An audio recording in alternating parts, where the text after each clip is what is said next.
March 21, 1943. 19,000 feet above the Pas de Calais.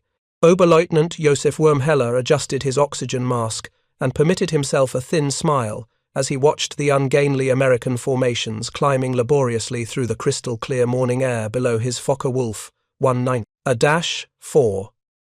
The 24-year-old ace from Jagdgeschwader II had already claimed 17 victories over the Eastern Front, and these lumbering Republic P-47 Thunderbolts represented nothing more than target practice for Germany's newest and deadliest fighter. "They've sent us flying refrigerators," Wurmheller transmitted to his staffel, unable to contain his amusement. The massive American fighters, with their barrel-shaped fuselages and disproportionately small wings, looked like someone had strapped wings to a water tower and hoped for the best.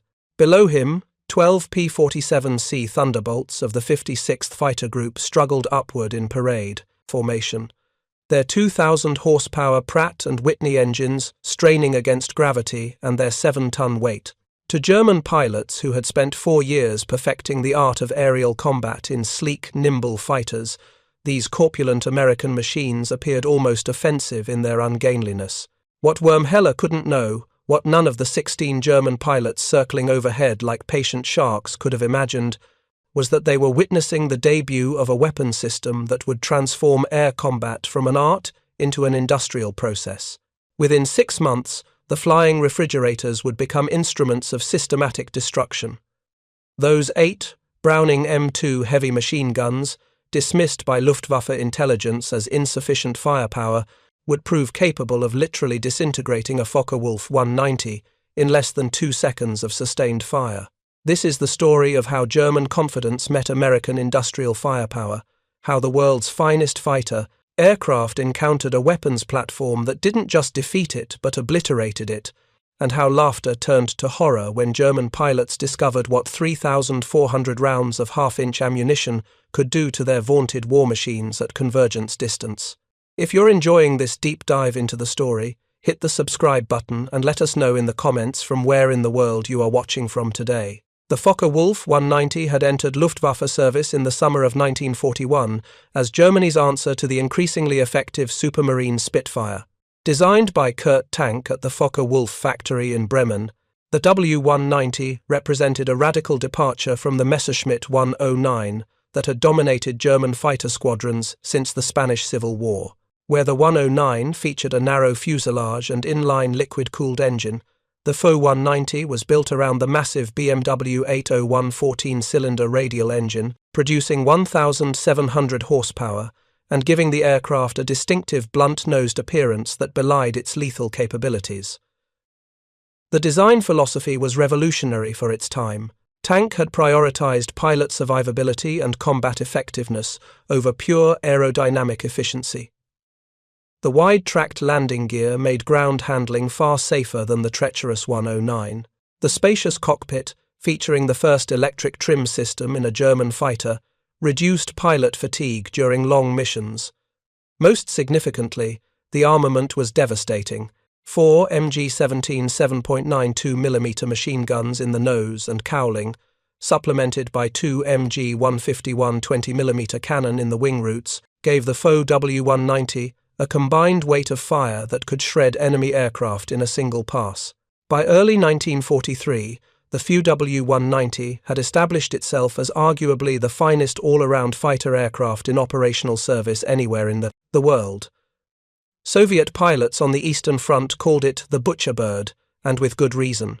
The aircraft possessed a unique combination of speed, firepower, and durability that made it superior to the Spitfire Mark V below 20,000 feet and utterly dominant against Soviet fighters at all altitudes. Luftwaffe pilots who transitioned from the Messerschmitt 109 to the Focke 190 discovered an aircraft that forgave pilot errors, absorbed battle damage, and provided a stable gun platform that made accurate shooting almost easy. The performance characteristics were impressive by any standard. Maximum speed of 426 miles per hour at 22,000 feet, climb rate of 3,000 feet per minute from sea level, service ceiling of 37,400 feet. But beyond raw performance, The WWII possessed handling qualities that made it a pilot's aircraft. Oberleutnant Otto Kittel, who would become the fourth highest-scoring ace in history, with 267 victories flying exclusively the Focke-Wulf, described it in a letter home in February 1943. "This machine is like nothing else in the Luftwaffe inventory. It doesn't fight you. It becomes an extension of your will. The controls are perfectly harmonized, the visibility is excellent, and when you get an enemy in your gun sight, those cannon do the rest. I've never felt more confident in an aircraft." German pilots entering combat in the spring of 1943 did so with justified confidence in their mount. The WWII had proven itself superior to every Allied fighter it had encountered over occupied Europe. RAF Spitfire Mark Vs, which had dominated the skies over Britain during the Battle of Britain, were consistently outperformed by the German fighters. When the first Follow-1 90A-3 fell into British hands in June 1942, after a confused German pilot landed at RAF Pembrey in Wales, British test pilots were shocked by its capabilities. The subsequent evaluation report concluded grimly. The 4190 is superior to the Spitfire Mark F in all respects except turning circle. This superiority bred a particular psychology among Luftwaffe fighter pilots. They had spent years mastering their craft against increasingly desperate opponents. They understood the mathematics of aerial combat energy management, deflection shooting, tactical positioning. They knew their aircraft intimately and trusted its capabilities absolutely. When intelligence briefings in March 1943 warned of a new American fighter entering service, German pilots greeted the news with casual interest rather than concern. The Americans had produced adequate fighters. The P-40 was competent if unremarkable. The P-38 Lightning possessed good performance but poor maneuverability. Nothing suggested the newcomer would be anything special.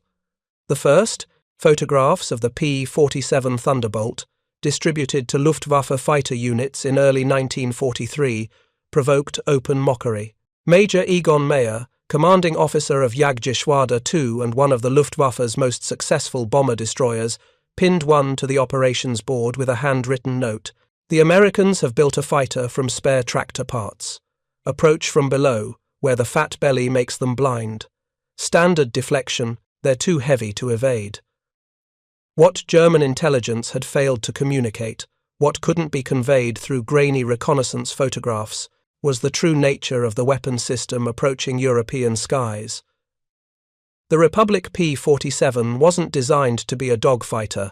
It was designed to be a gun platform, a high-altitude weapons delivery system that used mass, power, and concentrated firepower to achieve air superiority through industrial logic rather than tactical elegance. Alexander Kartveli, the Georgian-born genius behind Republic Aviation's design philosophy, had approached the Army Air Force's specification for a high-altitude interceptor with ruthless pragmatism. The requirement called for an aircraft capable of operating effectively at 30,000 feet while carrying sufficient armament to destroy enemy bombers. Kartveli's solution was to build the largest, most powerful single-engine fighter ever conceived, accepting weight penalties that would have horrified European designers in exchange for capabilities that had never existed before. The P-47B prototype that emerged from the Farmingdale factory on Long Island in May 1941 represented a complete rejection of conventional fighter design wisdom. At 13,360 pounds fully loaded, it weighed nearly twice as much as a Focke-Wulf 190 and more than a Messerschmitt 109 and Spitfire combined. The massive Pratt & Whitney R2-800 double Wasp engine, an 18-cylinder radial masterpiece producing 2,000 horsepower, was the largest and most powerful engine ever installed in a single-seat fighter. The complex turbo supercharger system, with its elaborate ducting running through the rear fuselage and exhaust-driven turbine, added another 1,500 pounds to the airframe. But the defining characteristic, the element that would transform the P-47 from curiosity to catastrophe for German pilots, was its armament. 8 Browning M2 50-caliber heavy machine guns, 4 mounted in each wing, each fed by a 425-round ammunition box. The total ammunition load of 3,400 rounds weighed nearly 900 pounds by itself. The guns were stagger-mounted to fit within the wing's thickness, synchronized to fire through openings in the wing's leading edge, and harmonized to converge at a pilot-selectable distance, typically 300 yards. The Browning M2 represented the pinnacle of American machine gun development. Designed by John Browning in 1918, refined throughout the 1920s and 30s, the M2 fired a half-inch diameter projectile weighing between 670 and 709 grains, depending on bullet type, at a muzzle velocity of 2,900 feet per second. The standard combat ammunition belt mixed armor-piercing incendiary tracer, and ball rounds, in patterns designed to maximize destructive effect. Each armor-piercing incendiary round contained a hardened steel penetrator core, capable of punching through armor plate, backed by an incendiary compound that ignited upon impact, burning at temperatures exceeding 3,000 degrees Fahrenheit. The rate of fire was 750 to 850 rounds per minute per gun. 8 guns firing simultaneously delivered a combined rate of approximately 6,000 rounds per minute, or 100 rounds per second. At the standard convergence distance of 300 yards, all 8 ballistic streams intersected in a zone roughly 6 feet in diameter, a cone of destruction that represented more concentrated firepower than any fighter aircraft had ever carried into combat. American ordnance engineers had calculated the ballistics with precision. A 2-second burst, a realistic firing time for a combat engagement, would put 200 rounds into the convergence zone. Each round carried approximately 14,000 foot-pounds of kinetic energy, enough to penetrate 3/4 of an inch of face-hardened armor plate at 500 yards. The cumulative effect of 200 such projectiles arriving nearly simultaneously was simply beyond anything that had been seen in aerial combat before. The ammunition production itself was a marvel of American industrial capacity. Each 50 caliber cartridge was manufactured to tolerances measured in 10,000ths of an inch. The Lake City Arsenal in Missouri, one of several dedicated ammunition plants, produced 30 million rounds monthly by mid-1943. Each cartridge case was drawn from brass, precisely formed, and loaded with a specific powder charge measured to within 1/10 of a grain. The quality control was obsessive, randomly selected. Samples from each production lot were test-fired to verify velocity, accuracy, and function.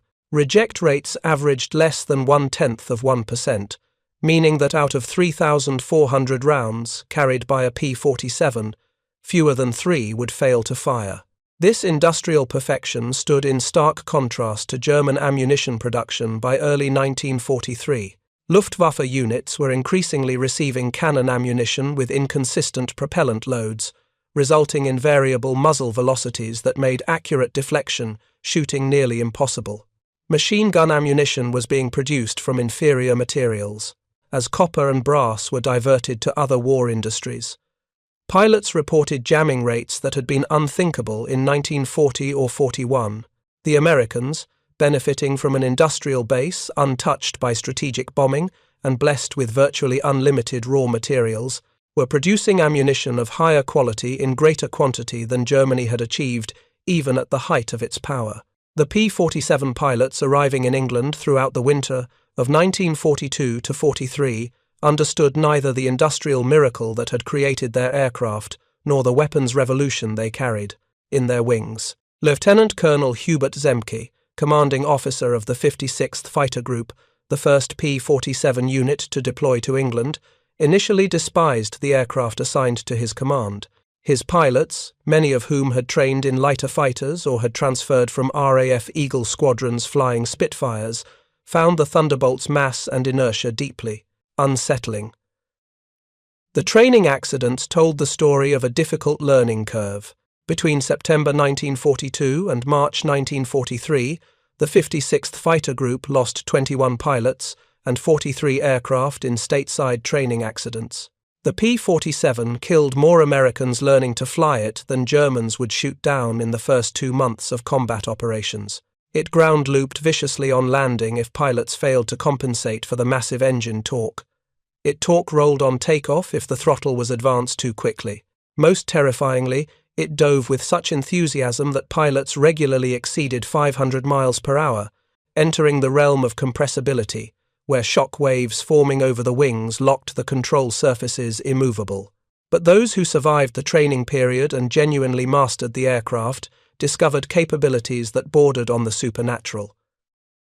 Second Lieutenant Robert S. Johnson, a taciturn farm boy from Lawton, Oklahoma, who would become one of America's top aces with 27 confirmed victories, described his first flight in a P-47 after transitioning from P-40 Warhawks. It was like comparing a draft horse to a thoroughbred, except the thoroughbred weighed 3 tons and could run through brick walls. The power was unbelievable. You didn't coax it into the air, it leapt. You didn't guide it through maneuvers, you aimed it like a bullet. The Pratt & Whitney R2 800 engine's characteristics were unlike anything pilots had experienced. At sea level, it produced 2,000 horsepower and consumed fuel at a prodigious rate, up to 300 gallons per hour at war emergency power. But as altitude increased, where conventional engines gasped and wheezed, the turbo supercharger came into its element. By maintaining manifold pressure equivalent to sea level conditions, the system allowed the engine to produce full rated power all the way to 27,000 feet. Above that altitude, where Focke-Wulf 190s and Messerschmitt 109s suffered significant power loss, the P-47 remained strong. At 30,000 feet, where German fighters struggled to maintain 300 miles per hour, the Thunderbolt could still exceed 400 miles per hour in level flight. The cockpit was another revelation. Where German and British fighters featured cramped utilitarian spaces designed around the smallest possible airframe, the P-47's cockpit was positively spacious. Tall pilots who couldn't fit comfortably in Spitfires or Mustangs found the Thunderbolt accommodating. The electric trim system, unheard of in other American fighters, meant that pilots could maintain precise control without the constant physical effort required in manually trimmed aircraft. The visibility from the greenhouse canopy was exceptional, better than any American fighter, and superior to most German types. But the learning curve was steep and unforgiving. The P-47 demanded discipline. Its weight meant that energy management wasn't just important, it was survival. Pilots who attempted to turn-fight German fighters, trading airspeed for position in traditional dogfighting maneuvers, found themselves in a rapidly deteriorating energy state from which recovery was difficult and often impossible. The aircraft's roll rate, while respectable for its size, couldn't match the snap roll capability of lighter fighters.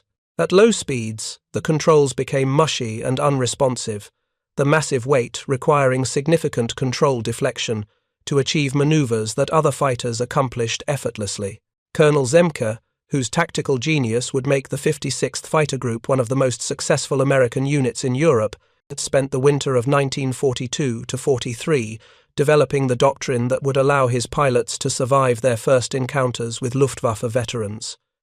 His approach was ruthlessly pragmatic. Ignore everything you think you know about fighter combat. The P-47 wasn't a dogfighter, and attempting to use it as one would result in dead pilots.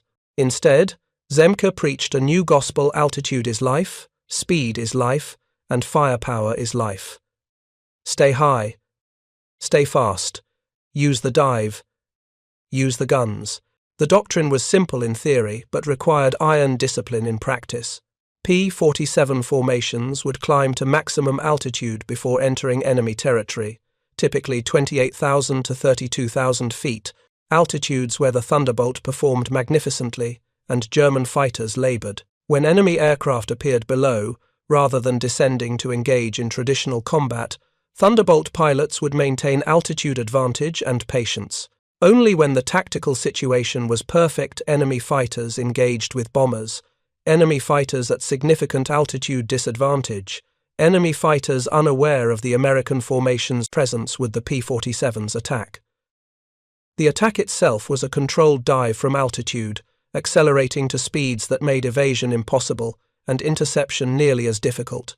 A Thunderbolt diving from 30,000 feet could reach 550 miles per hour, faster than any German fighter could achieve even in a vertical dive. At the bottom of the dive, if the firing pass hadn't resulted in a kill, the massive kinetic energy accumulated during the descent could be converted back into altitude in a zoom climb that left pursuing German fighters helplessly behind, their lower-powered engines unable to follow.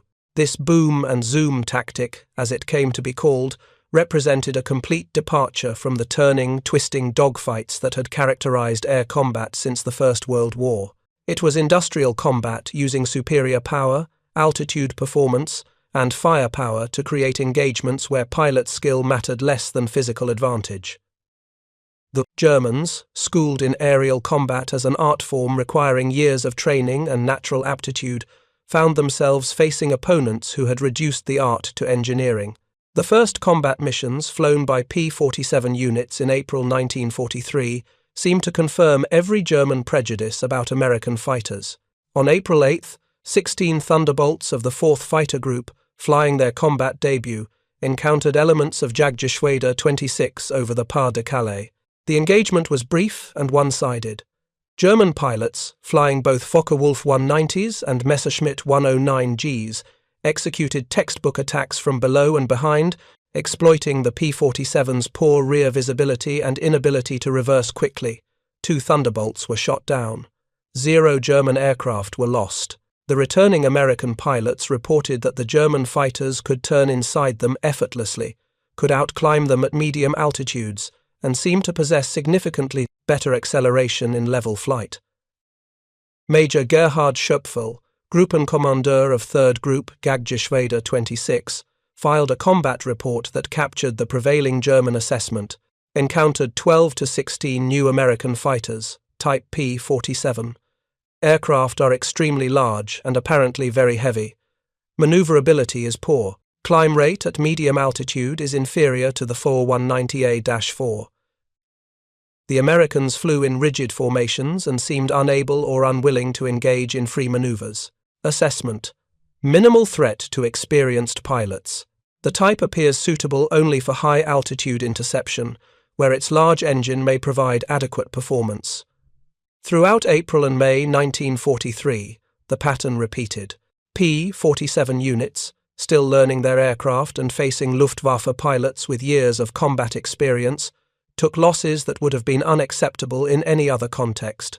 The 56th Fighter Group alone lost 8 aircraft in the first month of operations. The 4th Fighter Group lost 6. The newly arrived 78th Fighter Group lost 3 aircraft on its second mission. German pilots began referring to the Thunderbolts as Indianer, a mocking reference to their supposed clumsiness, comparing them to the stereotype of Native Americans as primitive warriors overwhelmed by superior European technology. But something strange was happening in those early encounters, something that German intelligence officers noticed but failed to properly interpret. P-47s that were hit, that should have fallen from the sky in flames, kept flying. On May 4th, a Thunderbolt of the 56th Fighter Group returned to base with 21 cannon shell strikes and over 100 machine gun hits. Damage that would have reduced a Focke-Wulf 190 to falling debris had been absorbed by the American fighter's structure. The pilot, though wounded, survived. The Pratt & Whitney R-2800, radial engine, with its 18 separately finned cylinders arranged in 2 rows, proved extraordinarily resistant to battle damage. Unlike the liquid-cooled inline engines in German fighters, which would fail catastrophically if a single coolant line was severed, the air-cooled radial could lose multiple cylinders and continue running. Pilots discovered that the engine would keep producing power even with as many as 6 cylinders shot out, the remaining cylinders compensating for the loss.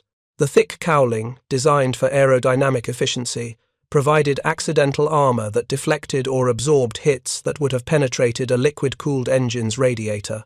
More significantly, when P-47s did manage to get their guns on target, the results were unlike anything seen before in air combat. Pilots trained to fire short bursts to conserve ammunition in fighters carrying 60 to 120 cannon rounds discovered they could hold the trigger for multiple seconds, without concern. The sheer volume of fire created a probability cloud, where precise aim was less critical. A pilot whose deflection was slightly off would still put dozens of rounds into the target. The cumulative effect was devastating. Hauptmann Johannes Naumann of WWII 26 survived an encounter on May 15, 1943, that left him shaken in ways that 4 years of combat had not. His Focke-Wulf 190A-5 took 3 direct hits from a P-47's guns during a brief engagement near Antwerp. His aircraft survived only because the American pilot's burst was less than half a second, approximately 40 rounds fired, of which 3 struck the WWII. Those 3 rounds destroyed the port aileron, punctured the oil cooler, and severed the rudder control cables. Naumann managed to crash land at Woensdrecht airfield in the Netherlands, his aircraft a write-off. In the pilot's debriefing, Naumann made an observation that would prove prophetic. The American guns don't fire like ours. They don't fire in bursts that you can count. They produce a continuous stream. I was in his sights for perhaps half a second. In that time, his guns put at least 40, maybe 50 rounds in the air. If I had been in his sights for a full second, my aircraft would have disintegrated. This is not gunnery as we understand it. This is area saturation. The transformation in American tactical proficiency occurred with remarkable speed. By late May 1943, P-47 pilots were beginning to internalize Colonel Zemke's doctrine. The 56th Fighter Group, now with 2 months of combat experience, was learning to exploit the Thunderbolt's true advantages rather than fighting against its limitations. The breakthrough came not through a single dramatic engagement, but through the accumulation of small tactical victories that revealed the underlying mathematics of destruction. On June 12, 1943, Captain Walker Mahurin of the 56th Fighter Group's 63rd Squadron achieved what would become the template for successful Thunderbolt tactics. Leading a flight of 4 P-47s at 31,000 feet over Flanders, Mahurin spotted a formation of 8 Focke-Wulf 190s positioned at 24,000 feet, preparing to attack B-17 bombers. Rather than descending immediately, Mahurin maintained altitude, positioning his flight up-sun where the climbing Germans wouldn't see them against the glare. When the FW-190s committed to their attack run, nosing over to build speed for their pass at the bombers, Mahurin's flight rolled inverted and dove. The closing speed was extraordinary. The diving Thunderbolts exceeded 500 miles per hour, while the Focke-Wulfs, focused on the bombers ahead, were flying at perhaps 350 miles per hour. The relative closure rate was over 150 miles per hour, giving the German pilots virtually no reaction time. Mahurin selected the trailing Fu-190, placed the illuminated gun sight pipper just ahead of the enemy aircraft's nose, and pressed the trigger. His combat report, filed upon return to Halesworth, was clinically precise. Opened fire at 400 yards, closed to 200 yards while firing. Observed strikes along entire length of fuselage and both wings. Enemy aircraft exploded in flight. Large pieces, including entire tail section, separated from main fuselage. No parachute observed. Estimated time of fire, 2 seconds. 2 seconds. Approximately 200 rounds fired. The Focke-Wulf 190 hadn't just been shot down, it had been structurally destroyed in mid-air. The other 3 Thunderbolts in Mahurin's flight accounted for 2 more FW-190s in the same pass, both aircraft similarly devastated by the concentrated fire. The remaining 5 German fighters scattered, abandoning their attack on the bombers. Total time, from initiation of attack to enemy formation dispersed, less than 10 seconds. The gun camera footage from Mahurin's aircraft, reviewed that evening by intelligence officers and visiting ordnance specialists from Wright Field, revealed the mechanics of destruction in shocking detail. The film showed the Focke-Wulf centered in the gun sight, then the sudden appearance of tracer streams converging on the target. For perhaps half a second, the German fighter flew through the fire apparently unaffected. Then, in the span of 3 or 4 film frames, the aircraft came apart, the wings folded upward, the tail separated, and the fuselage broke into at least 3 distinct sections, all within a period lasting less than 1/5 of a second. The ordnance specialists calculated that approximately 100 rounds had struck the aircraft in the convergence zone. Each round, travelling at 2,900 feet per second, carried sufficient kinetic energy to penetrate 3/4 of an inch of armour plate. The Focke-Wulf's fuselage structure, consisting of a tubular steel frame covered with aluminum skin, offered virtually no resistance. The rounds punched through both sides of the fuselage, struck structural members that shattered under impact, severed control cables, ruptured fuel lines, and ignited fuel vapor. The cumulative damage exceeded the airframe's structural tolerance. The aircraft had literally been beaten to pieces by the momentum transfer of 100 projectiles arriving nearly simultaneously. Word of Mahurin's success spread rapidly through the 8th Air Force fighter groups. Within days, every P-47 pilot in England was practicing the dive and fire tactic. The mathematics were simple and irrefutable. A Thunderbolt diving from altitude could achieve speeds that made evasion impossible. At closure rates exceeding 100 miles per hour, deflection angles were minimal. The pilot aimed nearly straight ahead, simplifying gunnery to the case, its most basic form. The target aircraft, caught at lower altitude and lower speed, had neither the energy to escape nor the time to react. And the 850s, firing at a combined rate of 100 rounds per second, created a destruction zone that didn't require perfect aim. Merely adequate aim would suffice. The tactical evolution accelerated throughout June. Major Hubert Zemke, whose 56th Fighter Group was becoming the 8th Air Force's premier fighter unit, formalized the doctrine in a tactical memorandum distributed to all P-47 squadrons. The Thunderbolt is not a turning fighter. It is a high-speed gun platform optimized for boom and zoom attacks from altitude advantage. Pilots will maintain maximum practical altitude at all times. Engagement will be initiated only from superior altitude against targets below. Attack will consist of high-speed dive, single firing pass, and immediate zoom climb back to altitude. Pilots will not, repeat not, attempt to turn fight German fighters under any circumstances. Altitude equals energy equals life. The memorandum included specific numbers that revealed how thoroughly Zemke had analyzed his aircraft's capabilities. Maximum effective altitude, 32,000 feet. Optimum cruise altitude, 28,000 to 30,000 feet. Maximum recommended dive speed, 550 miles per hour indicated. Firing range, 400 to 200 yards during closure. Maximum firing time, 3 seconds per pass. These weren't suggestions, they were the operating parameters that defined survival. German pilots, still confident in their technical and tactical superiority, were slow to recognize the fundamental shift occurring in the air battles over occupied Europe. The engagements of late June and early July 1943 began revealing a pattern that Luftwaffe intelligence found deeply troubling. P-47 formations were appearing at altitudes that German fighters struggled to reach. The Americans were refusing traditional combat, declining to dogfight even when apparently outnumbered. Most disturbing, when the Thunderbolts did attack, their gunnery was producing catastrophic results that exceeded anything in German experience. On June 26, 1943, an engagement occurred that would fundamentally alter German perceptions of the P-47 and its capabilities.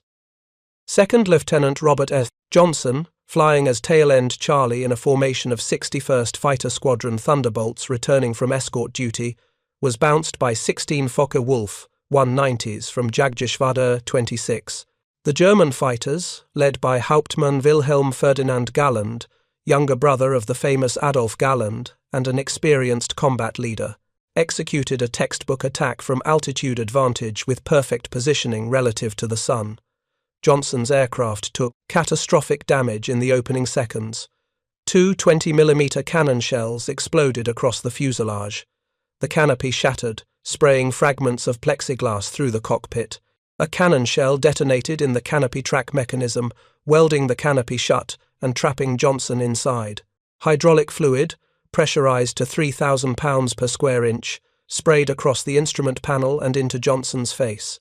The engine cowling was torn partially away, disrupting airflow and causing severe vibration. Fire erupted behind the instrument panel, fed by hydraulic fluid mist and damaged electrical wiring. Johnson, wounded by shrapnel fragments in the nose and left leg, attempted to bail out only to discover the jammed canopy. He was trapped in a dying aircraft at 27,000 feet, blind from hydraulic fluid and blood in his eyes, with German fighters circling for another attack. The logical outcome was death, either from structural failure, fire, or the inevitable follow-up attacks from the circling W-190s. What happened next would become one of the most extraordinary demonstrations of structural resilience in aviation history. Johnson, unable to see through the oil-smeared windscreen, used the sun's position to orient himself westward toward England and the Channel. The P-47, despite damage that should have caused immediate structural failure, continued flying. The Pratt & Whitney R2-800 engine, with multiple cylinders damaged and the cowling partially missing, shook violently but maintained power. The control surfaces, with hydraulic pressure lost, responded sluggishly to manual inputs through the mechanical backup system. The aircraft descended in a shallow glide, trading altitude for distance, heading toward friendly territory. Then a lone Focke-Wulf 190A-5, flown by an unidentified pilot from 2nd Staffel, Jagdgeschwader 26, discovered the crippled Thunderbolt limping westward at less than 170 miles per hour. What followed was documented in Johnson's subsequent combat report and corroborated by testimony from multiple witnesses who observed the aircraft after landing. The German pilot positioned himself in a perfect 6 o'clock firing position, approximately 200 yards astern, and opened fire with his complete armament, 2 MG 151 20mm cannon and 2 MG 17 7.92mm machine guns. Johnson, helpless to evade, could only huddle behind the armor plate and endure. The Focke-Wulf's cannon, each with approximately 200 rounds of ammunition, fired continuously until both weapons were empty. The impacts walked across the Thunderbolt's fuselage, wings, and tail. Cannon shells, designed to explode on impact and destroy light aircraft structure, detonated across the aircraft's surfaces. The 7.92mm machine gun fire, over 2,000 rounds between the two weapons, stitched patterns across the wings and fuselage. The Thunderbolt absorbed it all. The wings, built around massive main spars designed to handle 12G loading, maintained structural integrity despite multiple shell impacts. The fuselage longerons, the main structural members running from nose to tail, were struck but not severed. The tail surfaces, featuring redundant structural attachment points, remained attached despite direct hits. Most remarkably, the engine continued running. Multiple cylinders had been damaged or destroyed, but the remaining cylinders kept firing, the massive flywheel and counterweighted crankshaft smoothing out the power pulses from the reduced cylinder count. The German pilot, having exhausted his cannon ammunition, repositioned and fired again, this time with only his machine guns. 2,000 more rounds stitched across the dying Thunderbolt. Still, it flew. The German pilot pulled alongside Johnson's aircraft, close enough that Johnson could see his face clearly through the blood and hydraulic fluid coating the inside of his canopy. The German pilot was young, perhaps 22 or 23, with blonde hair visible beneath his leather flying helmet. His expression, as Johnson later recounted, shifted from confidence to confusion to something approaching disbelief. The German pilot repositioned once more and emptied his remaining machine gun ammunition into the Thunderbolt, another 1,000 rounds, bringing the total ordnance expended to approximately 4 20mm cannon shells and 6,000 7.92mm machine gun rounds, plus whatever ammunition had been expended during the initial bounce. The Thunderbolt, now resembling a flying scrapyard more than an aircraft, continued westward toward England. The German pilot pulled alongside one final time. According to Johnson's account, the enemy pilot shook his head slowly, gave what appeared to be an informal salute, whether in respect, amazement, or acknowledgement of Johnson's impending death is unknown, and peeled away, presumably returning to base with empty guns and an incredible story that his commanders would struggle to believe. Johnson's P-47 made landfall over the English coast near Dover, the engine now running so roughly that the entire airframe shook. The hydraulics were completely gone, meaning no flaps and no brakes. The landing gear, which normally extended via hydraulic pressure, had to be cranked down using the emergency hand pump, a process requiring over 100 cranking motions that left Johnson's arms burning with exhaustion. He aimed for RAF Manston, an emergency landing field near the coast with extra-long runways designed for damaged bombers. The landing was barely controlled. Without flaps, the approach speed was higher than normal. Without brakes, stopping distance was problematic. Johnson brought the Thunderbolt in fast and flat, touched down halfway down the runway, and rolled nearly to the far end before the aircraft, its momentum finally exhausted, came to rest. Ground crew personnel who reached the aircraft first thought the pilot must be dead. The damage was simply too extensive for anyone to have survived. Johnson climbed out under his own power, bloodied and shaken but alive.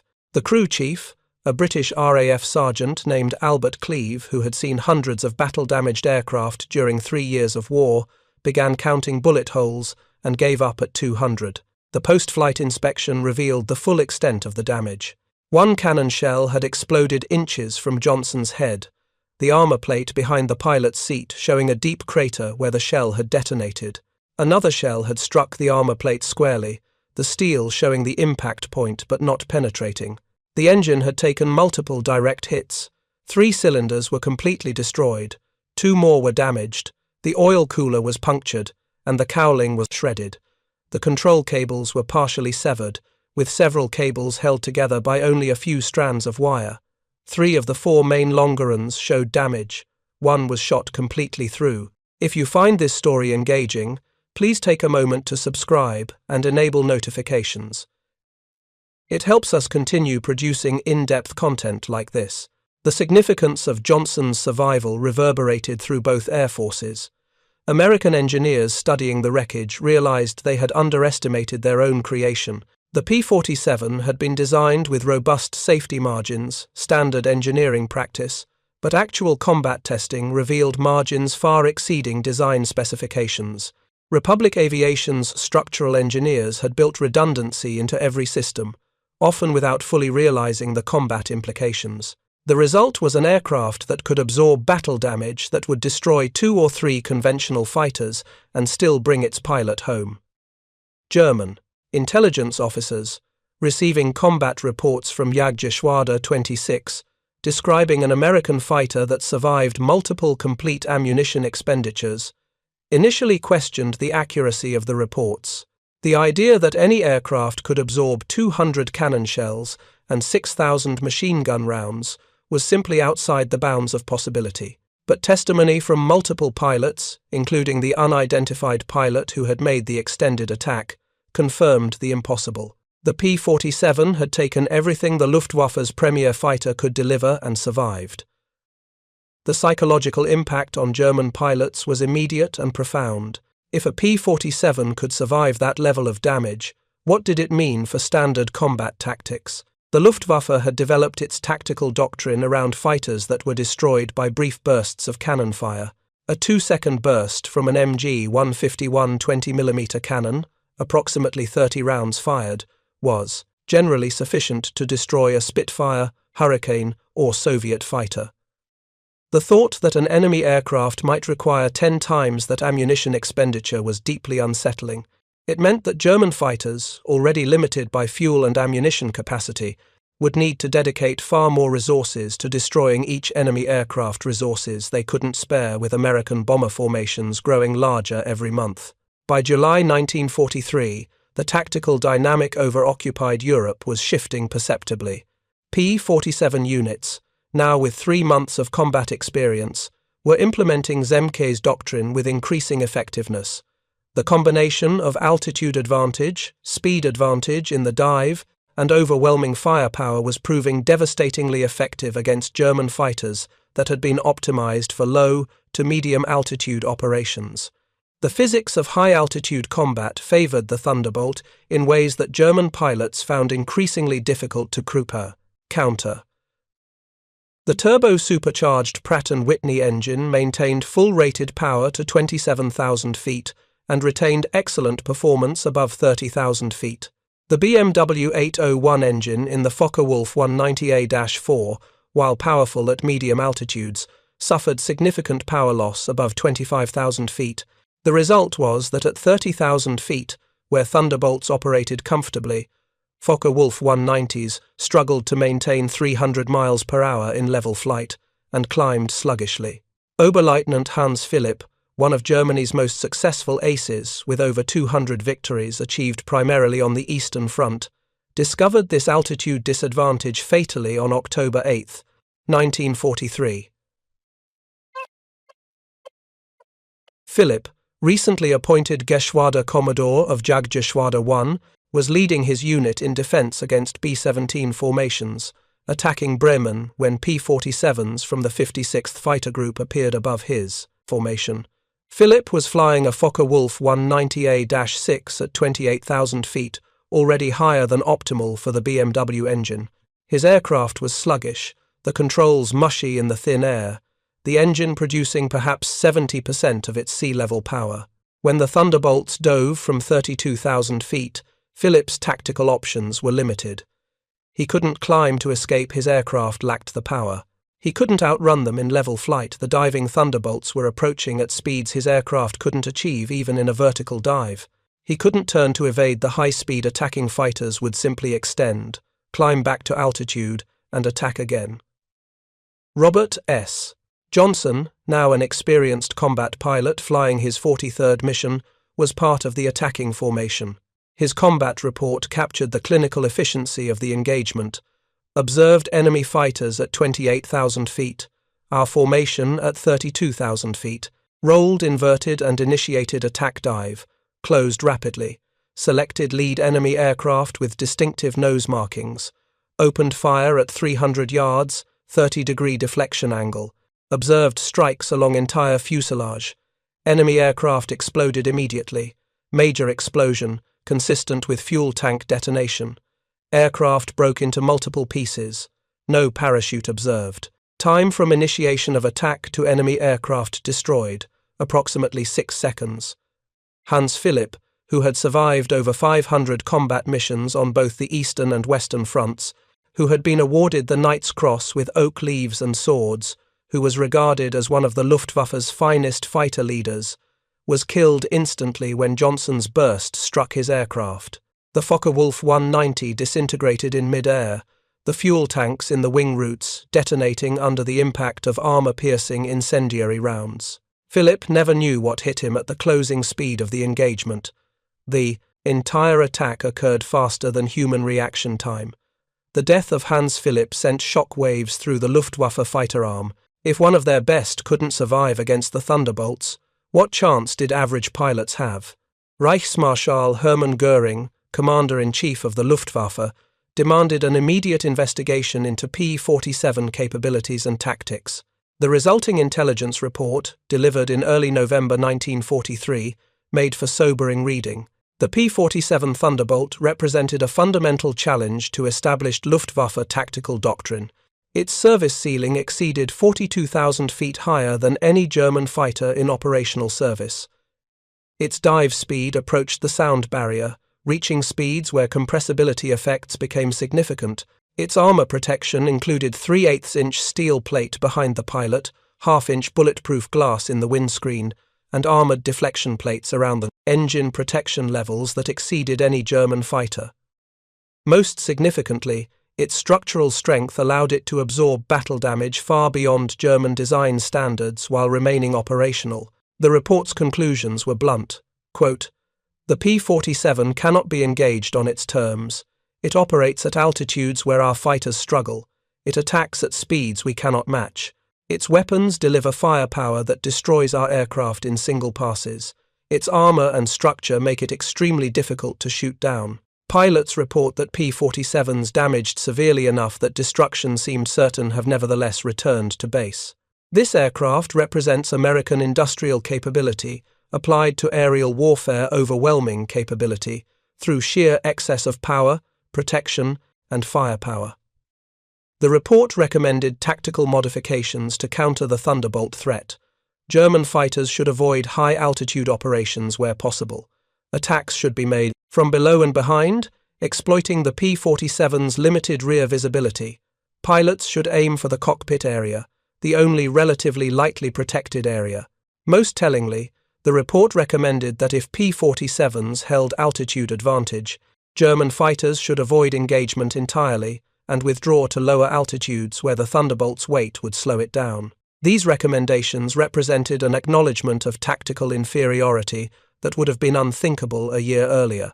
The Luftwaffe, which had dominated European skies since 1939, was being told to avoid combat with enemy fighters under certain conditions.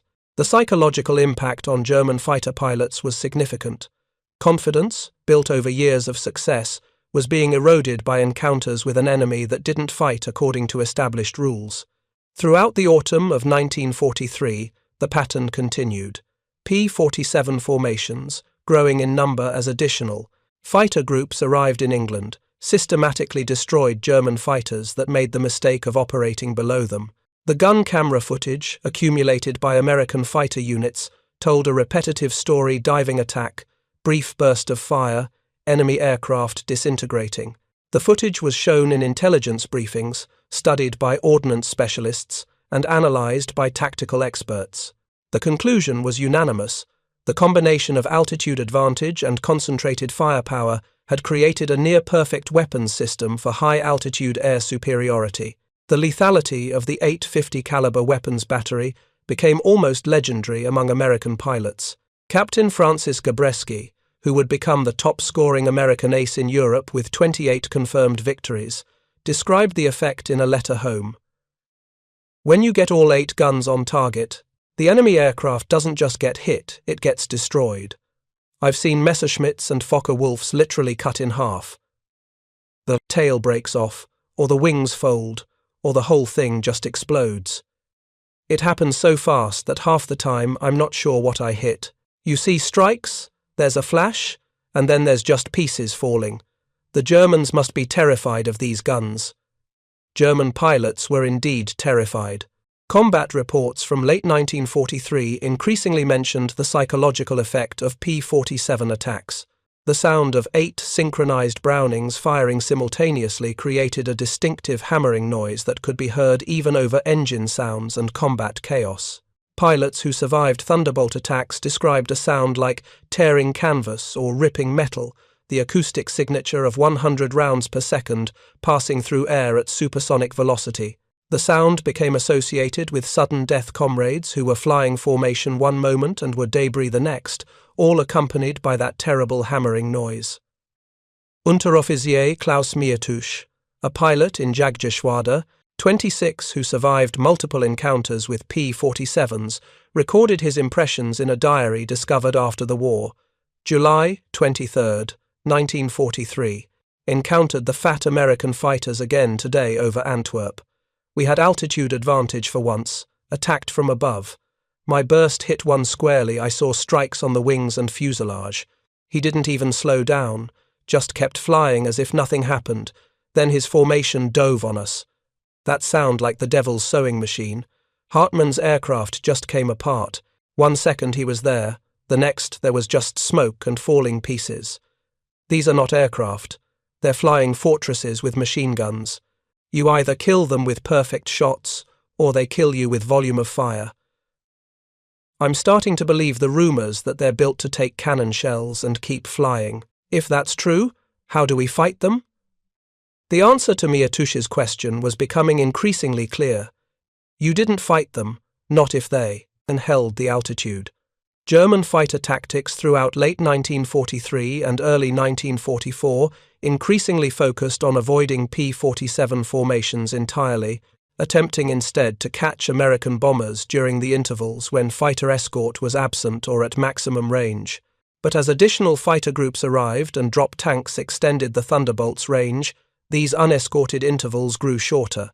January 1944 brought a development that would complete the P-47's transformation from adequate fighter to dominant killing machine.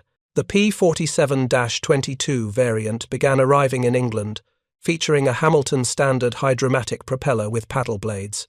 The new propeller, with blades 13 feet in diameter and featuring broad-chord paddles rather than conventional narrow blades, improved the aircraft's performance across the board. Climb rate increased dramatically from 2,200 feet per minute at sea level to over 3,000 feet per minute. Acceleration improved markedly.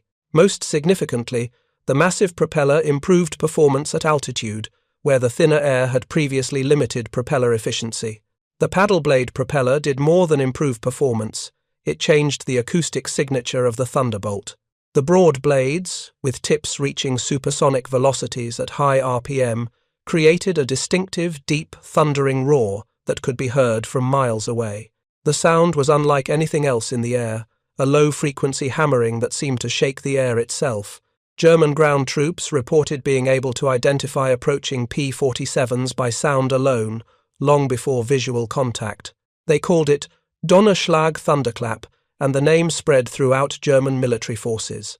Hauptmann Heinrich Knock, a veteran pilot with Jagdgeschwader 11 who would survive the war with over 50 victories, encountered the paddle blade-equipped Thunderbolts in February 1944 during a bomber interception near Hanover. His after-action report captured the changed tactical situation.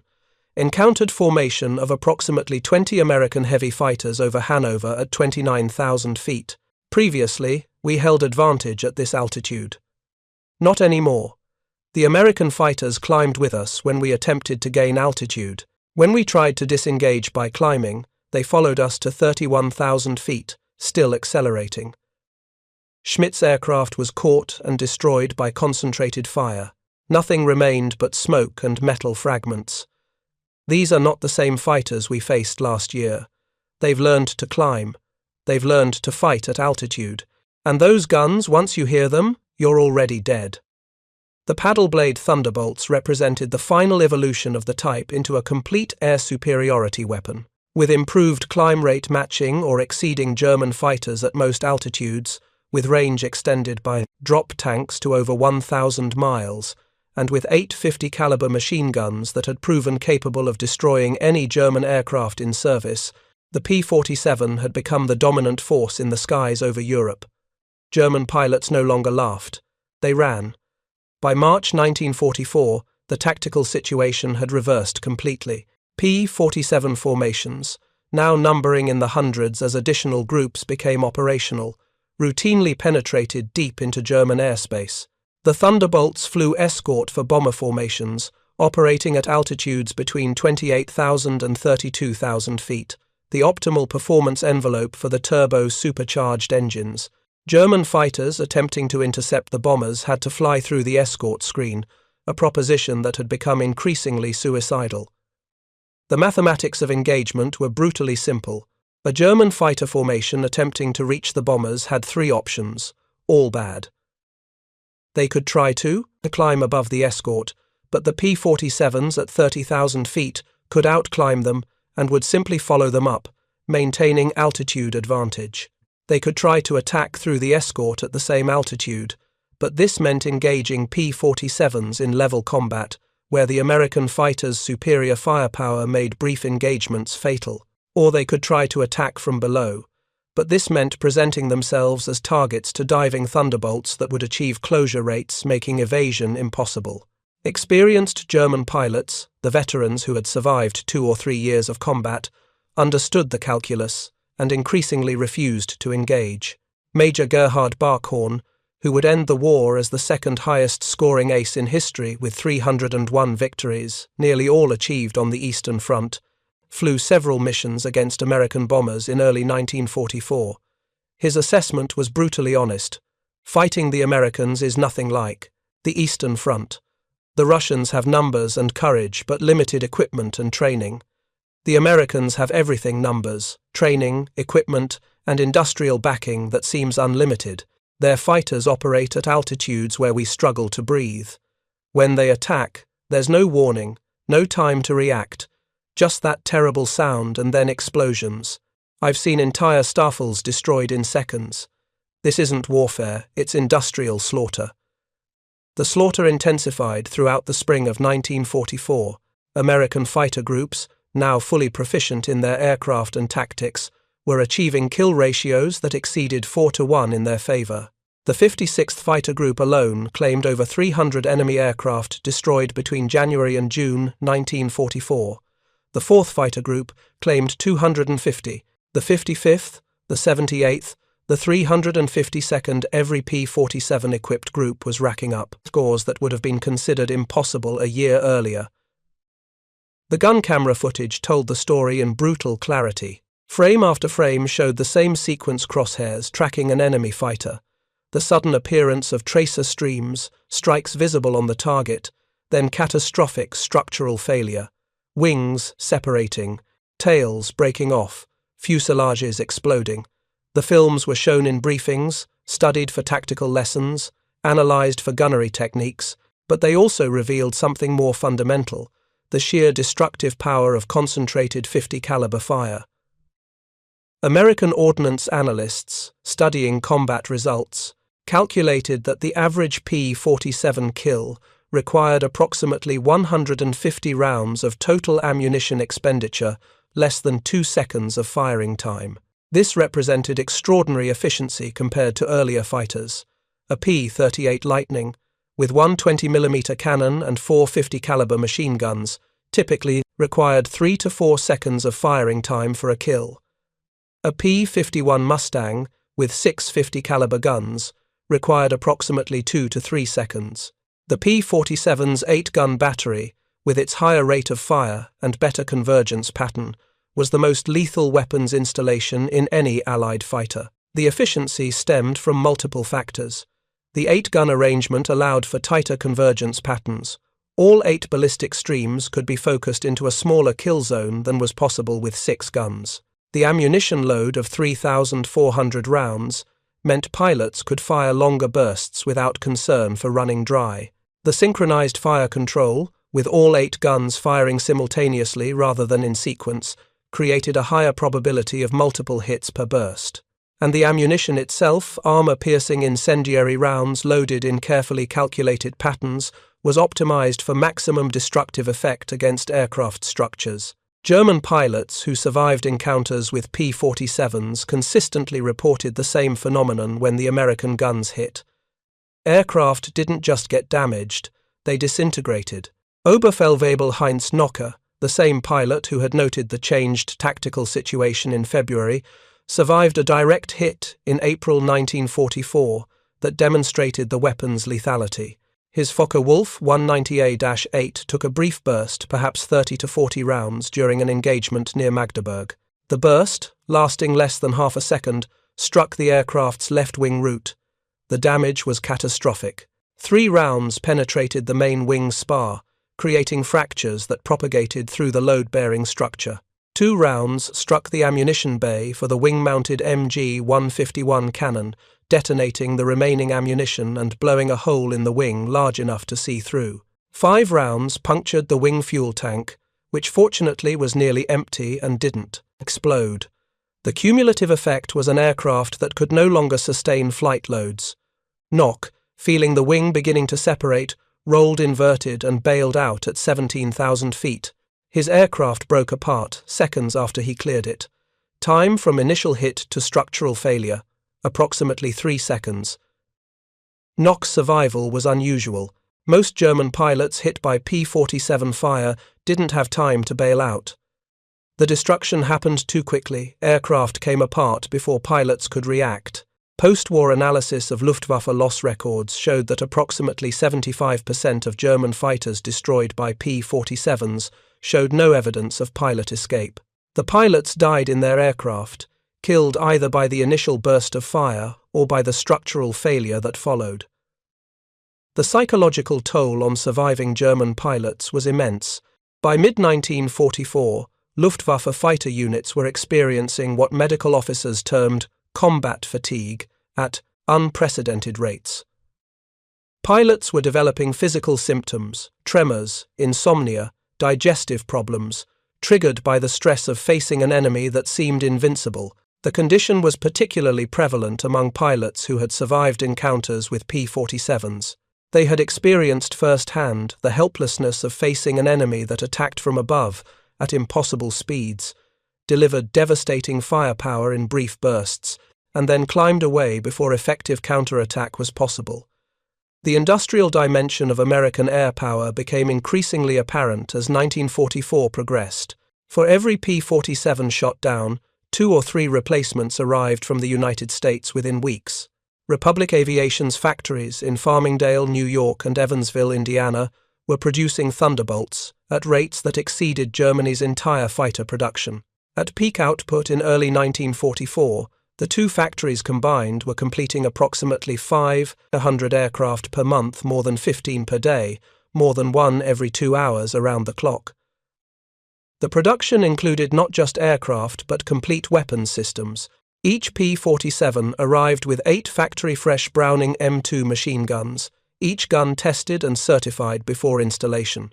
The ammunition arrived separately, 3,400 rounds per aircraft, manufactured to specifications so precise that malfunction rates in combat were less than 0.1%. The spare parts, engines, propellers, instruments, hydraulic components arrived in quantities that seemed unlimited to German intelligence officers studying captured supply documents. Major Joseph Priller, the same pilot who had mocked the P-47 as a pregnant cow in early 1943, commanded Jagdgeschwader 26 by spring 1944. His unit, once the elite of the Luftwaffe's Western fighter force, had been ground down through constant combat against numerically superior Allied fighters. In March 1944, Priller was interviewed by German propaganda officials seeking material for morale-boosting newsreels. His statement was deemed too demoralizing for publication and was suppressed. The transcript, recovered from propaganda ministry files in 1945, revealed the complete transformation in German attitudes. Quote, "The Thunderbolt is the finest fighter bomber ever built. Its firepower is unprecedented, 8 heavy machine guns that never jam, never overheat, never run out of ammunition in normal combat. It carries bombs like a medium bomber, fights like a heavy fighter, and absorbs damage that would destroy 3 of our aircraft. But beyond the machine is what it represents: unlimited American industrial capacity. They lose 10 aircraft, they build 20. We lose 1, it's gone forever. Their pilots arrive with more training than our instructors. They have fuel for training, ammunition for practice, spare parts for everything. We have nothing but courage, and courage without resources is just delayed defeat. We laughed at them in 1943. We're not laughing now. When you hear those 8 guns that hammering sound like metal tearing, you know death has arrived. The sound haunts us. It's mechanical, precise, unstoppable. Like everything American, it's about overwhelming material superiority. They didn't beat us through better tactics or braver pilots. They buried us under an avalanche of steel and lead." End quote. Priller's assessment, while suppressed by propaganda officials, was widely shared among Luftwaffe fighter pilots by mid-1944. The P-47 had evolved from laughingstock to nightmare in barely 12 months. The transformation wasn't the result of a single factor, but the convergence of multiple advantages: altitude, performance, dive speed, structural strength, and above all, firepower that exceeded anything in German experience. As P-51 Mustangs arrived in increasing numbers to take over long-range escort duties in spring 1944, P-47 units increasingly focused on ground attack missions. The transition revealed yet another dimension of the Thunderbolt's capabilities. The same 850 caliber machine guns that had proven so effective against aircraft were equally devastating against ground targets. The armor-piercing incendiary ammunition could penetrate the top armor of German tanks and armored vehicles. The sheer volume of fire could destroy soft targets, trucks, trains, supply columns in seconds. A standard ground attack pass, lasting approximately 2 seconds of firing time, delivered 200 half-inch projectiles into a target area roughly the size of a truck. The cumulative effect was annihilating. Trucks didn't just get disabled, they exploded. Trains didn't just get damaged, they were torn apart. Supply columns didn't just get disrupted, they were obliterated.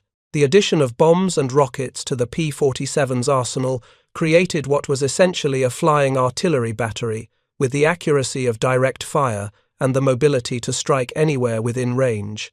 German ground forces experienced the transformation firsthand during the Normandy campaign following D-Day.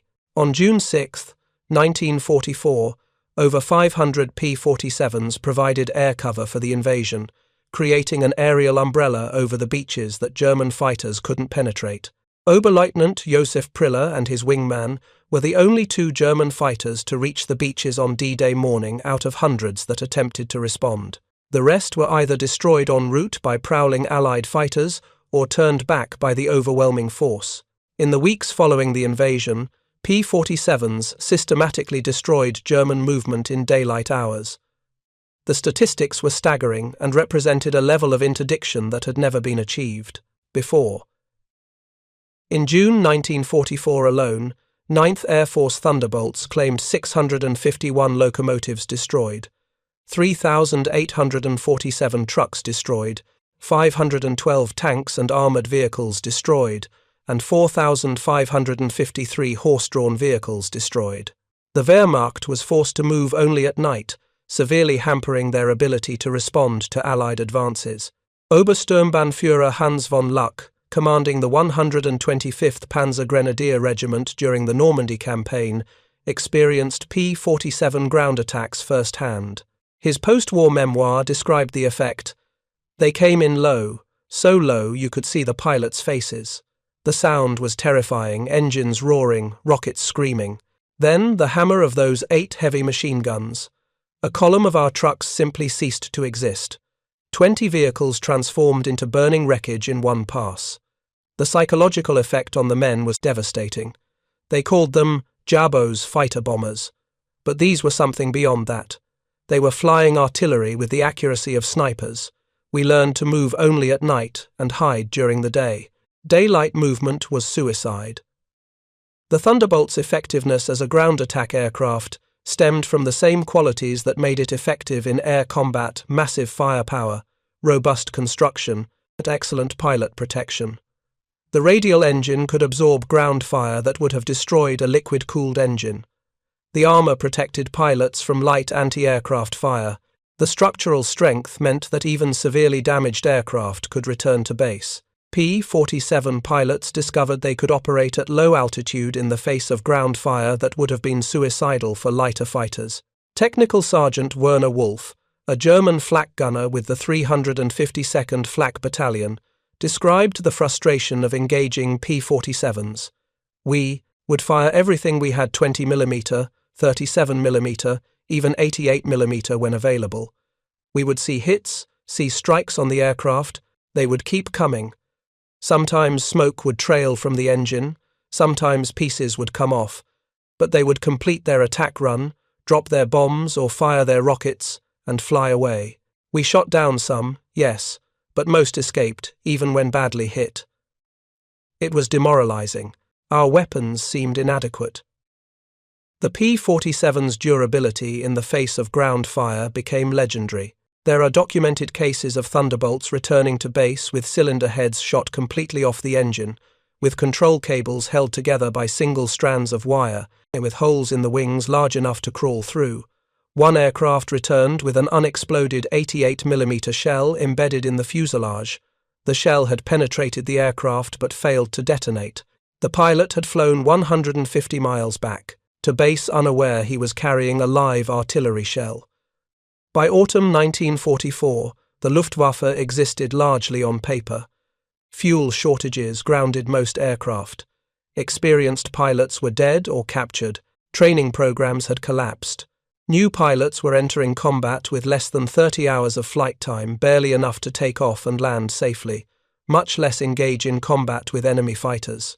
Those few missions that were flown increasingly ended in disaster, as inexperienced German pilots encountered American formations led by veterans with hundreds of combat hours. The final demonstration of the impossible gulf between German and American capabilities came on January 1, 1945, during Operation Bodenplatte, the Luftwaffe's last major offensive operation.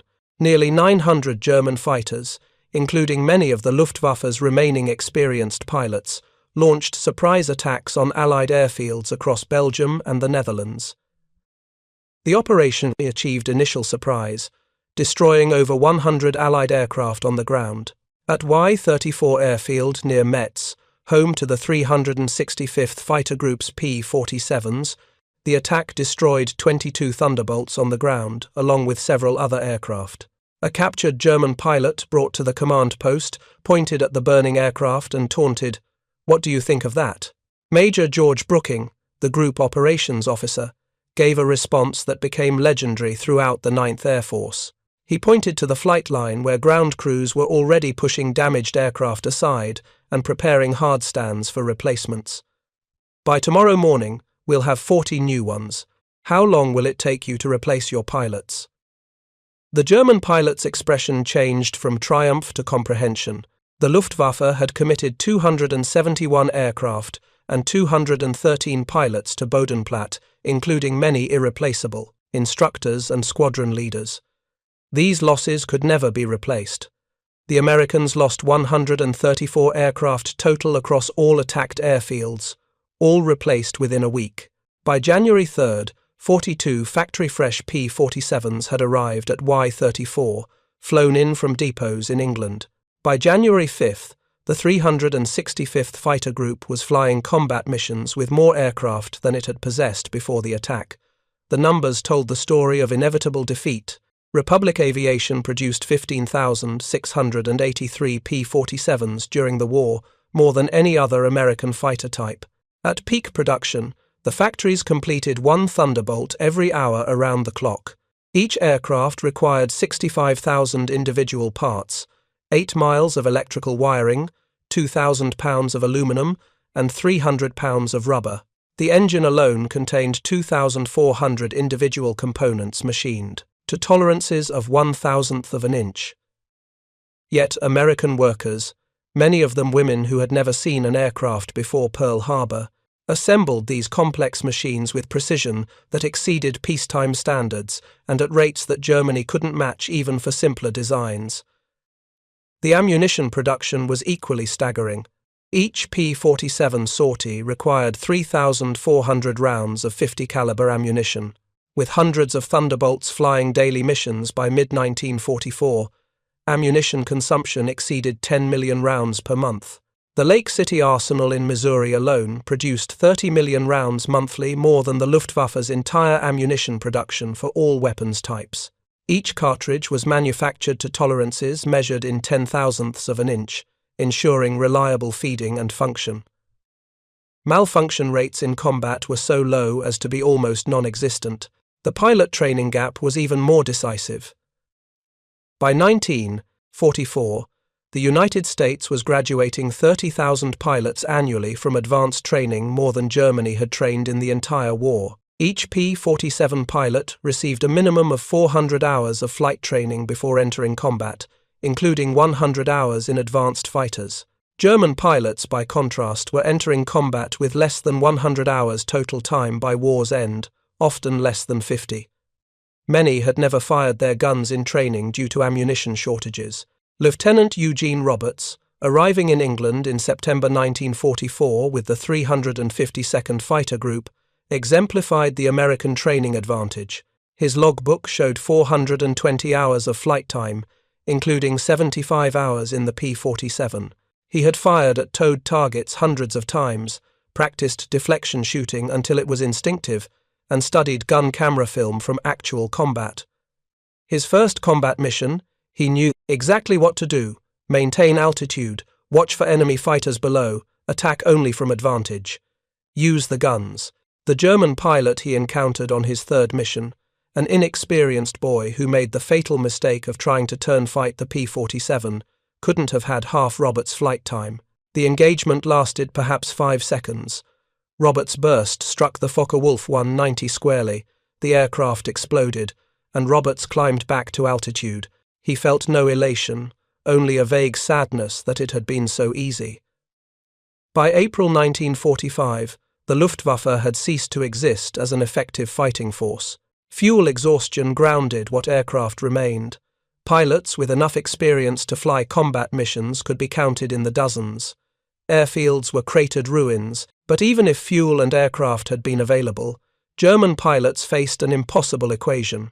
Taking off meant facing P-47 formations that owned every altitude from ground level to 40,000 feet.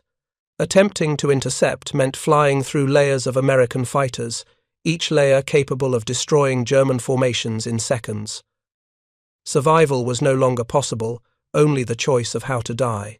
Feldwebel Klaus Breitschneider, one of the last German fighter pilots trained in early 1945, flew exactly one combat mission before the war ended. His encounter with P-47s over Leipzig lasted 12 seconds from first contact to his aircraft's destruction. His account, recorded while recovering from parachute injuries, captured the final reality of air combat in 1945. I saw them diving from above 4 Thunderbolts in perfect formation. I tried to turn. I had been told turning was our advantage, but they were too fast. The leader fired from perhaps 500 meters. My aircraft shook like it was struck by sledgehammers. The engine exploded. The wing separated. I barely escaped the cockpit. In the parachute, I watched them destroy my entire starful 6 fighters gone in under a minute. The sky rained burning aluminum and bodies. We had been told we were the elite, the best pilots Germany had. We lasted 12 seconds against farmers and shopkeepers flying American machines. The psychological impact of the P-47 on German fighter pilots was complete and irreversible. Veterans who had faced Spitfires and Hurricanes without fear developed what Luftwaffe medical officers called Jabo fever, physical symptoms of stress that appeared when Thunderbolts were reported in the area. The distinctive thunder of approaching paddle blade propellers caused panic among ground troops who knew that survival meant finding cover within seconds. The sound of 8 synchronized Brownings, firing that mechanical hammering that German pilots called Roosevelt's piano, became the sound of death itself. The final statistics of P-47 operations defied comprehension and represented a level of destruction unprecedented in aerial warfare. In the European theatre, 3,752 German aircraft destroyed in aerial combat, 3,315 aircraft destroyed on the ground, 86,000 railway cars destroyed, 9,000 locomotives destroyed, 6,000 armoured fighting vehicles destroyed, 68,000 trucks destroyed, 60,000 horse-drawn vehicles destroyed. The 9th Air Force alone, primarily equipped with P-47s, flew 213,873 combat sorties, dropped 120,000 tons of bombs, fired 135 million rounds of ammunition, and launched 60,000 rockets. The Thunderbolt units achieved a 4.6-to-1 kill ratio in aerial combat, while maintaining the lowest loss rate of any Allied fighter bomber. Behind these numbers lay the human cost: approximately 28,000 Luftwaffe pilots killed in combat against Western Allied forces, many falling to the concentrated fire of American heavy machine guns. At the Luftwaffe Interrogation Center at Oberösel, captured Allied pilots were debriefed by German intelligence officers throughout the war. The files, captured intact in 1945, included a continuously updated assessment of Allied aircraft types. The file on the P-47, updated from April 1943 through March 1945, showed the complete reversal of German opinion over 2 years. April 1943, large unmaneuverable fighter, inferior to German types in all performance parameters except dive speed, machine gun armament insufficient against cannon-armed fighters, assessment, minimal threat. December 1943, exceptional high-altitude performance, extreme structural strength, firepower increasingly problematic, pilots showing improved tactics, assessment, significant threat above 25,000 feet. June 1944, dominant fighter bomber, superior to all German types above 20,000 feet, firepower devastating against all target types, structural strength makes shoot-down extremely difficult. Assessment, critical threat at all altitudes. March 1945, best fighter bomber of the war, combination of firepower, durability, and performance unmatched, pilot quality exceptional. Assessment, unsurvivable in direct engagement, recommend avoidance. The final entry represented an acknowledgement that the Luftwaffe had lost not just the air war, but the fundamental contest of industrial capacity and technological application. The P-47 hadn't defeated German fighters through superior agility or speed. It had overwhelmed them through concentrated firepower delivered from positions of advantage created by superior altitude performance. It had survived battle damage through structural over-engineering that German designers, constrained by material shortages, could never match. It had been produced in numbers that made losses irrelevant and replacement immediate. In 1985, at a reunion of German and American fighter pilots in Phoenix, Arizona, former adversaries met in peace. General Lieutenant Adolf Galland, former general of fighters and one of Germany's most successful aces, was asked about the P-47. His response, recorded on video, captured the complete transformation in understanding. Quote, "We made a catastrophic error in judgment in 1943. We saw this large, heavy fighter and laughed. The Americans don't understand air combat, we said. They've built a bomber and called it a fighter. We were the ones who didn't understand. The Americans didn't try to build a European fighter.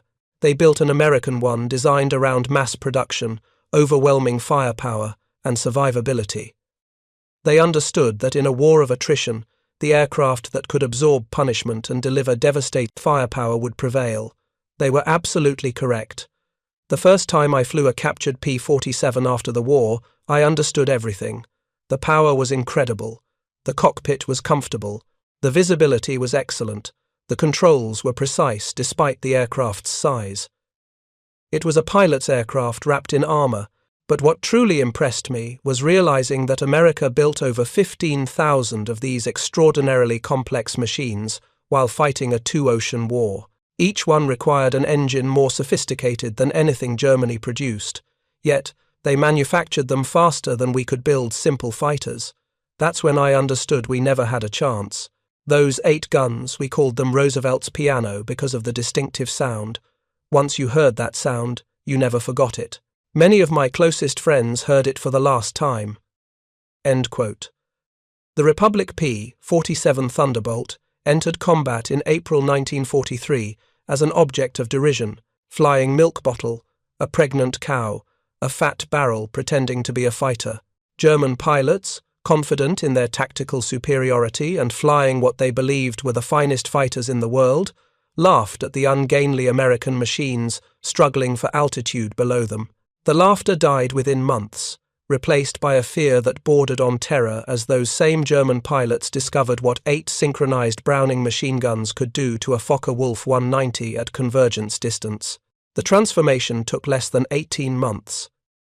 In that time, the P-47 evolved from laughingstock to the most feared aircraft in German skies. The 850 caliber machine guns, dismissed by German intelligence as inadequate firepower, proved capable of literally disintegrating enemy aircraft in bursts lasting less than 2 seconds.